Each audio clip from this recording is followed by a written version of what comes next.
வணக்கம். நான் உங்களின் அன்பு சகோதரி மாலதி பாலன். சுதந்திரம் எப்படி அடைந்தோம் என்பதை மீண்டும் ஒரு நினைவேந்தல். சுதந்திரப் போருக்கு மகாத்மா காந்தி தலைமை ஏற்பதற்கு முன்பே சுதந்திரப் போரில் தீவிர பங்கெடுத்துக் கொண்டவர் கப்பலோட்டிய தமிழன் வ.உ.சி., அதாவது சிதம்பரம் பிள்ளை. பாலகங்காதர திலகரை தன் குருவாக ஏற்றவர். வெள்ளையர்களுக்கு எதிராக சுதேசி கப்பல் கம்பெனி தொடங்க அவர் விரும்பினார். 1906 ஆண்டு அக்டோபர் மாதத்தில் சுதேசி ஸ்டீம் நேவிகேஷன் கம்பெனி என்ற பெயரில் கப்பல் கம்பெனி தொடங்கி பதிவு செய்தார். அப்போது சிதம்பரனாருக்கு வயது 34. ஒரு பங்கு 25 ரூபாய் வீதம் 40,000 பங்குகள் விற்று 10 லட்சம் ரூபாய் திரட்ட தீர்மானிக்கப்பட்டது. மிகவும் சிரமப்பட்டு பங்குகளை விற்று பணம் திரட்டினார். வடநாட்டுக்கு சென்று காங்கிரஸ் தலைவர்களின் உதவியுடன் பங்குதாரர்களை சேர்த்தார். காலியா, லாவோ என்ற பெயர்களுடைய கப்பல்களை வாங்கிக் கொண்டு வெற்றிகரமாக தமிழகம் திரும்பினார். சிதம்பரனாரின் கப்பல் கம்பெனிக்கு பொதுமக்கள் பேராதரவு அளித்தனர். இதனால் வெள்ளையர்கள் ஆத்திரமடைந்தனர்.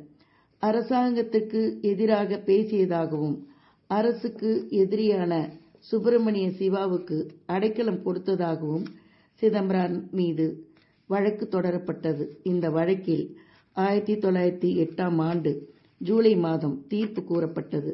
தீர்ப்பு கூறியவர் பின்ஹே என்ற வெள்ளைக்கார நீதிபதி.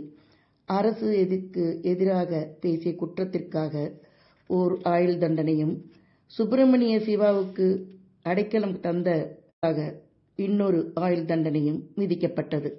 இந்த இரட்டை ஆயுள் தண்டனைகளை அனுபவிக்க சிதம்பரனாரை அந்தமான் தீவுக்கு அனுப்பும்படி நீதிபதி உத்தரவிட்டார். ஒரு ஆயுள் தண்டனை என்பது அக்காலத்தில் 20 ஆண்டு சிறைவாசமாகும். இரட்டை ஆயுள் தண்டனை என்பது மொத்தம் 40 ஆண்டு ஜெயில் தண்டனை ஆகும். தீர்ப்பு கூறப்பட்டதை தொடர்ந்து சிதம்பரனார் பாளையங்கோட்டை சிறையில் அடைக்கப்பட்டார். தண்டனையை எதிர்த்து அப்பீல் செய்யப்பட்டது.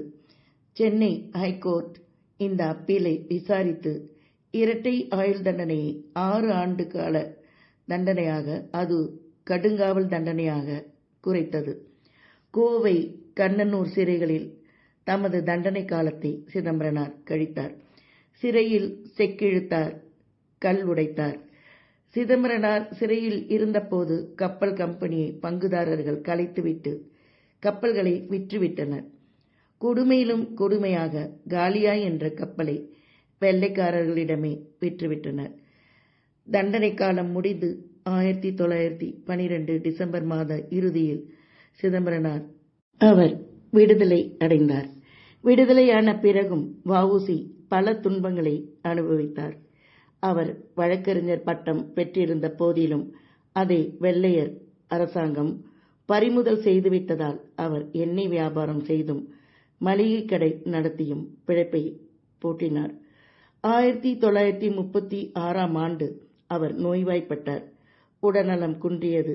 இந்தியா சுதந்திரம் அடைவதை பார்க்க முடியவில்லையே என்ற துயரத்துடன் 1936 நவம்பர் 18 நள்ளிரவு காலமானார்.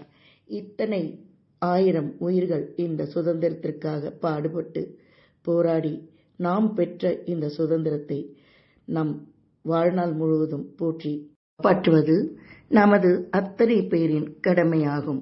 நன்றியுடன் உங்களின் அன்பு சகோதரி மாலதி பாலன்.